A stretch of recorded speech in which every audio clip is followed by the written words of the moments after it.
6,000 cheeseburgers is exactly how many cheeseburgers I could have purchased from the McDonald's $1 menu. However, instead of buying diabetes at a discount, I decided to invest that 6 grand into 60 minutes with one of my mentors, who, as you can probably tell, charges $6,000 per hour for his advice. And in this video, I'm going to share 5 things that I learned from my mentor, so hopefully you can save a whole lot of time on the mistakes that I would have made and also save yourself 6 grand. So let's get into it. So why did I actually book this call in the first place? Well, I was actually at a crossroads in my life.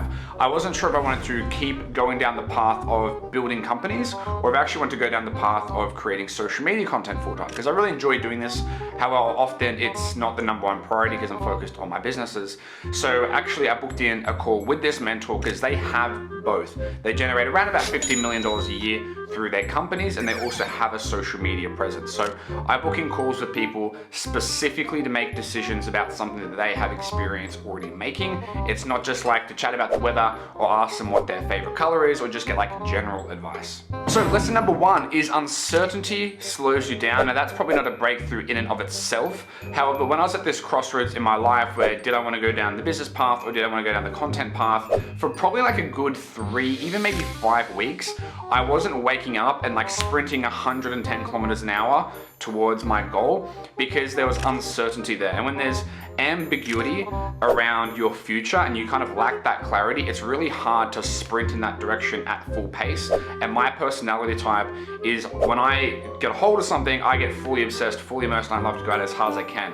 And so like a 3 to 5 week period of not 100% sure what I'm gonna do meant that I was just kind of like waking up and going through the motions. And it was actually quite depressing for me to go through that. I wasn't like depressed or anything, but I had really low energy. I didn't feel motivated. I didn't feel like myself. I wasn't waking up at my standard time and following through my routines. I was missing the gym here and there. And I think that in and of itself is worth the value of getting the clarity if I had gotten nothing else. So I guess the main lesson from this one is pay people who have already made the decisions that you are facing right now and have actually realized the outcomes over a 3, 5 year, whatever period it is. Because I was at a crossroads, should I focus on business or should I focus on content? This person has both. They've probably had both for probably like 5 to maybe even 8 years. And so instead of me making a decision now, then going through the next 5 to 8 years to decide whether it was a good decision, I can just go find someone who's already made that decision, then pay them to tell me what their perspective is on it. Naturally, you still have to make the decision by yourself. They can't make it for you. However, he could give me a lot of insights that helped me decide that yes, 100% I want to focus on business. That's where my passion is, that's where my purpose is. And then the content stuff is more just a fun thing to do on the side to help people out.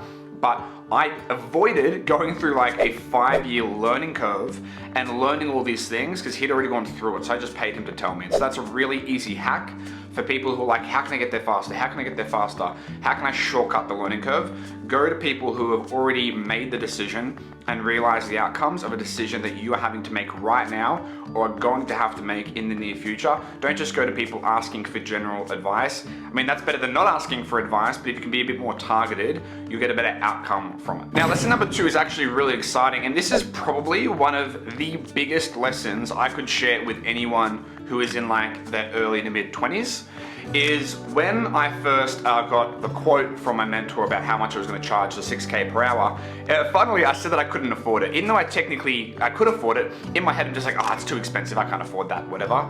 And then over a couple of days, I was reflecting on that because I'm quite introspective, and I thought, why would I say that if I can pay for it? It's because I don't value the advice over the money. And the best piece of advice I could give to anyone who's in their early 20s to mid 20s, and it's advice for myself, and I learned this from another mentor actually, is when you're in your, when you're 14, 15 years old, what you do then doesn't really have a strong correlation with where you end up when you're like 24 and 25. You could be a total dropkick, do whatever really, when you're 14, 15. It's not gonna make a huge difference of where you're at when you're 24, 25. However, what you do when you're 24, 25 has a direct correlation with where you're going to be when you're 34 and 35. Interesting, right? Sounds obvious, but often when we're younger, including myself, we think time is abundant and we've never been through that curve before. So we think we have all the time in the world, but money is scarce. However, it's actually the exact opposite. And if you speak to any smart people who are in their 30s, 40s or whatever, they will always say, I will trade everything that I own today to go back to when I was 20 to be able to do it all over again. And so something that I've really forced myself to do, and it correlates pretty directly with this decision to invest in the mentorship, is actually decide what I do right now when I'm in my early to mid 20s is going to have a direct correlation to when I'm in my mid 30s. Money is going to be coming in again and again and again for the rest of my life. Even if you're not running a company and you're just working at Starbucks, you're going to get a paycheck for the rest of your life. However, you're not going to get this 5 to 10 year window of when you're 20, 25 to 30 to 30 to 35. And even if you're 35 now, where are you going to be when you're 45? So I think people who are in their early to mid 20s, that's a really dangerous period of time because you've never gone through that decade or even 2 decades of what I did a decade ago now affects directly where I am today. So I encourage you to stop looking at money as a scarce resource and flip it to a time. So anything I can do to invest my money in to get more time, I will do that. So that's a really big lesson that I want to share with you as to why I did this and why I kind of approach the things the way that I do. Lesson number 3 is one of the goals that I shared with him is I want to build a 10-figure e-commerce brand really long term. And he shared with me that some of his friends who are billionaires, the way that they analyze markets is one of the most unique things he's seen compared to all the other companies and business owners that he consults with and like has worked with and blah, blah, blah, right? And he said there's a few things. So number 1, the biggest marketing breakthroughs for 9 and 10 figure brands is the right market plus product innovation plus marketing innovation plus the right people. Now, this isn't any sort of crazy breakthrough, but we do need to be reminded often more than we do need to be taught. So this is just a nice kind of refresher for me. And what I found very interesting was how he described how his billionaire buddies identify the right markets. So he was saying that often before a direct-to-consumer product brand launch, these really big companies, some examples are like Hims, Hers, like multi-billion-dollar companies, they'll spend like 1 to 3 years analyzing markets before they launch a product. However, with people who are usually just doing a couple 7 figures a year or whatever, they're usually opposite. They'll pick the market really fast and then they'll try to spend all their time testing different products.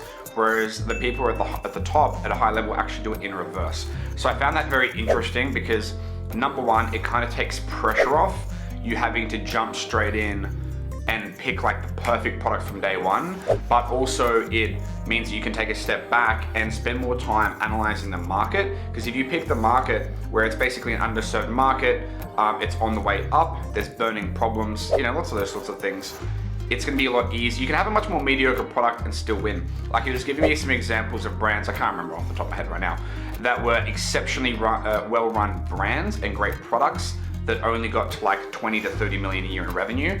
And there were other ones, Magic Spoon I believe was one of the examples of, it's like a protein cereal brand. It's a great market, decent product, but they instantly skyrocketed past 9 figures a year because of the market selection. And so that's kind of a new lens that I put on my companies from the perspective of, okay, what market am I in? How can I make changes to the market or target a different demographic, like a sub-market within a market to get more leverage out of the energy that I'm already putting in? I feel like I do have fairly good marketing skills. So the marketing innovation for me isn't a difficult one, and that means that I can focus on leveraging that better. But then it means product innovation. How can I invest more time and energy and our team's time and energy into innovating more in the product side rather than just always focusing on marketing innovation? And then how can I do that product innovation and marketing innovation within a market, not in terms of like advertising, but within like the market itself, the category of people. So those things create a huge breakthrough, and then you obviously need a good team in place to run that. So I found that really interesting. So lesson number 4, towards the end of the call, I was just picking his brain on like building a great culture, building a great team, because I've never gotten to the level of 100 plus employees yet. And so I was really interested on how they did that. And he shared another lesson with me from one of his billionaire friends, which is really cool. And I found this super interesting. And his billionaire buddy said, there's no point in starting a company unless the vision of why that company started in the first place is strong enough and compelling enough to attract the best talent in the world. And I was like that's a breakthrough kind of thought. Because when you think about it, it's like, how many times have you started something just to hit a personal goal or whatever it is? And it's like, even if you were gonna go and pay people $200,000, $400,000 a year as a base salary plus commissions to come work for you, that's only gonna be like a limited time solution until those people get attracted from another opportunity that has a more compelling vision. Because the best team members in the world who are the highest skilled, you obviously want them to work for you so you can build great things. However, if there's another company that has a more compelling vision, people's money needs get met pretty quickly. Like past, $200,000 a year in base salary, you don't see a huge improvement in in my opinion, in terms of like retention or performance. So it really comes down to how much are they enjoying their job every day. If someone who's really talented at what they do is getting like 200, 300, 400K a year in base salary, or mixed with comms, whatever you want to call it, but they're not inspired and they feel like they're showing up to a 9-to-5 job every day, it kind of sucks. Like you're not gonna keep them. So that was really cool. So for my future companies and brands that we start and that we're working on changing the vision and the purpose around everything, so that even if we can't pay someone, a 400K a year base for that salary because it's still a startup business, someone who is working at that level of a company would want to come work towards us because the vision is so compelling. And that is a new criteria that I can add to my criteria of what I would actually look at as a viable startup. Last but not least, lesson number 5 is the biggest cost you pay for is not knowing how to get to the next level.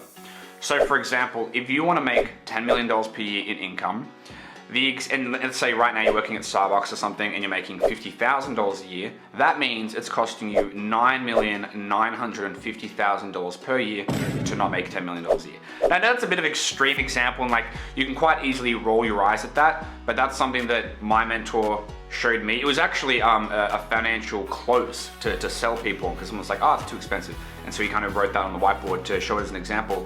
However, it is actually true when you think about it.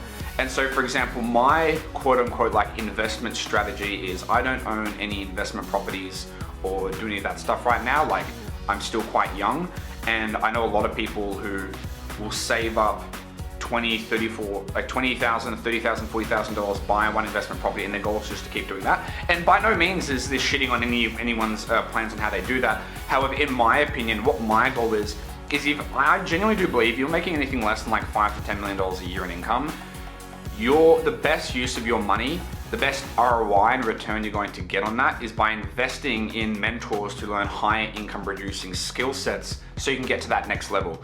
And so what my goal is, and I would recommend this to anyone, especially if you're in an entrepreneurial space, and even if you're in a 9-to-5 space, you can still do this. Like if you work at a Starbucks, let's just say make $50,000 a year, you should spend a minimum of like $5,000 a year on courses to learn how to sell.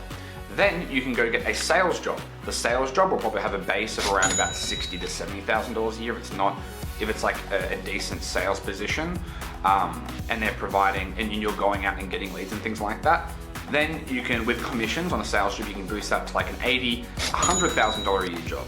Then you can spend an additional $10,000 per year in a sales coach who can review your sales calls.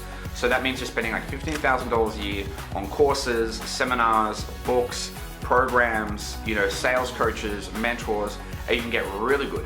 Then perhaps you can move to selling real estate, and then you can make $250,000 to even $500,000 a year selling real estate. So basically what we're doing is, instead of taking the money and investing into like the S&P 500, which will maybe get like 5-10% a year return on, at like $1,000 or $2,000 or $10,000, whatever you can invest right now, you should spend that money and invest in learning higher income producing skill sets.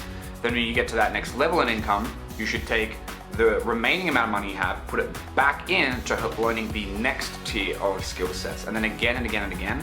And my plan is to keep doing that, so all the additional income I have, well not all of it, but like a really large percentage, at least like I would say 50, 60, 70% of the additional like leftover income to put in towards learning skill sets, whether it be more calls with this mentor or another mentor, or joining a 100K a year mastermind or things like that, so that I can learn high value skill sets until you're producing so much cash that the ROI you'll be getting from the cash simply investing in things like the S&P 500 or real estate or whatever would start to surpass what you can produce internally. So fortunately, I run companies and we own them. So I can invest a lot of money into producing higher value skill sets in terms of learning to sell better, hiring more salespeople, getting better at marketing, putting money back into ad spend. Like there's a lot of things that I can do within my company to increase our income, but there will hit a threshold eventually. I think the threshold is probably like, honestly, a good like 3 years away minimum, maybe even like 5 to 6 years away. Like it's a pretty high threshold in my opinion.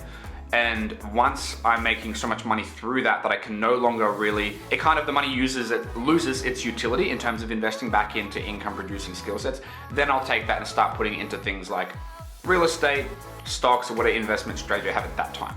So I would highly recommend that people do that as well, because I think too many young people on the internet get caught up in the hype around just buy investment properties, just buy real estate. And like, I'm not shitting on that because you can play that game if you know that game very well. But if you're making $50,000 a year, $80,000 a year, like even really like 200K a year, you just don't produce enough cash, in my opinion, unless you want to save your way to becoming a millionaire. And there's no shame in that at all. And you can definitely do that. But if the goal is to get to financial abundance, not just financial freedom, but financial abundance and then generational wealth as fast as possible, you just need to make more money. And the fastest way to make more money is to have high income producing skills. And that's what I've done my entire life. I started off knowing absolutely nothing, and then I got good at marketing, I got good at sales, and I got good at building a team and all these things until we can produce the income. Then I'm still reinvesting into that, like mentorship calls with like these things I'm sharing with you now. I'm going to keep doing that with people who are higher and higher up until I lose that utility. So those are the 5 lessons. I hope you enjoyed them. Subscribe if you want to learn from my mistakes. I've made plenty of them, so there'll be plenty of mistakes to share, and I hope you crush it.